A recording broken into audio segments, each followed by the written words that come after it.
first time I saw him, he just took my breath away. And it was his cafe au lait skin, bleach blonde twists, the singlet, black singlet top, and the Nike shorts as he raced by me in the 60-yard dash. I was 19 and a little horny, and had a track meet, and he was hot, and he caught me in my bold phase, and I had thrown high school aside, and I was taking it now. So,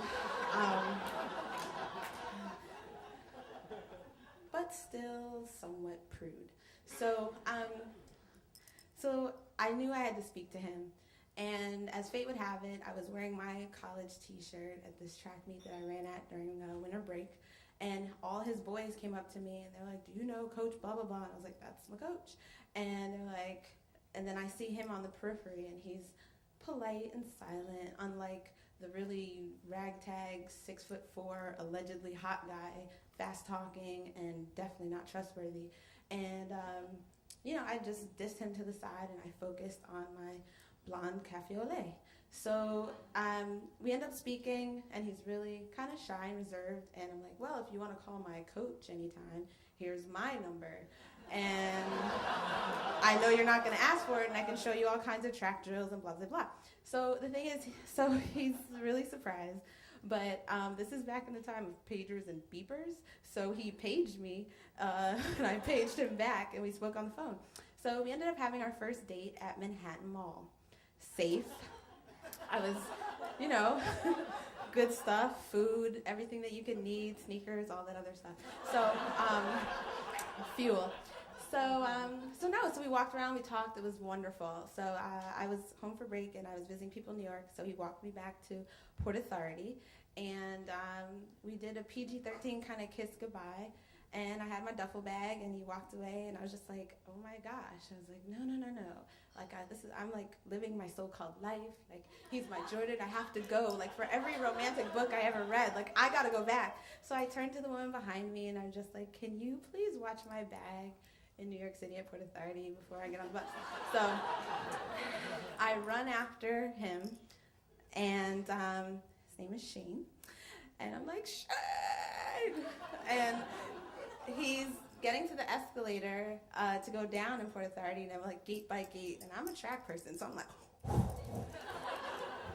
and that's my man. So I catch him, and I grab him by the lapels of his coat because it's December '97, and I pushed him up against the wall, and I kissed him, and I said, "Thanks," and I ran back to get my bag. So we dated for the next 7 months, and I was in Massachusetts at school, and he was in New York, and obviously it was a recipe for longevity. No. So he was in New York, and Kevin was upstairs on the second floor, 10 steps away from me. So that's the math. So we stayed in touch over the next couple of years, and we had that kind of Maddie David moonlighting type relationship, love-hate, moonlighting. And so I went through a lot of stuff my senior year and my second semester, and Shane really was there for me on the phone. I could just depend on him, and he dealt well with tears, and he's extremely patient. So, I thought about him, and I thought maybe. So I'm coming back to New York, and I've just graduated. My Ford Escort is loaded, weighted to the ground, bring Sparks along with me all the way.